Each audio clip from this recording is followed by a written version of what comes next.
எல்லோருக்கும் வணக்கம். இன்றைக்கி நம்ம மிக சுவையான ஆரோக்கியமான பப்பாளி மில்க் ஷேக் எப்படி செய்யலான்னு பார்க்கலாம். இதுக்கு நான் 1 கப் அளவுக்கு நல்லா பழுத்த பப்பாளி பழமாக எடுத்திருக்கேன். இது கூட 1 டம்ளர் நல்ல குளிர்ந்த காய்ச்சின பால் எடுத்திருக்கேன்.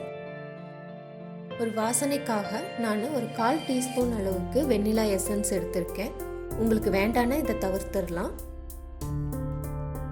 கூடவே 1 டேபிள் ஸ்பூன் அளவுக்கு தேன் எடுத்திருக்கேன்.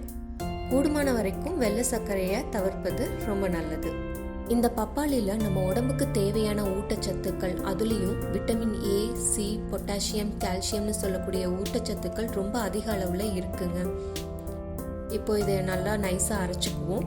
பார்த்தீங்களா, நம்மளுடைய பப்பாளி மில்க் ஷேக் ரெடி ஆயிடுச்சு.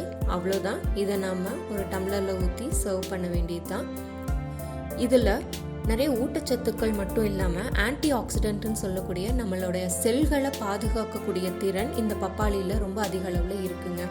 அதுபோக ஆன்டிகான்சர் ப்ராப்பர்ட்டிஸ், அதாவது கேன்சர் செல்களை எதிர்க்கக்கூடிய திறனும் இதில் அதிக அளவில் இருக்குது.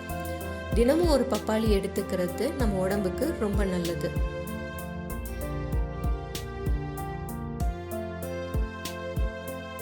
மேலே தேன் ஊற்றி இது சில்லுன்னு சர்வ் பண்ணுங்க.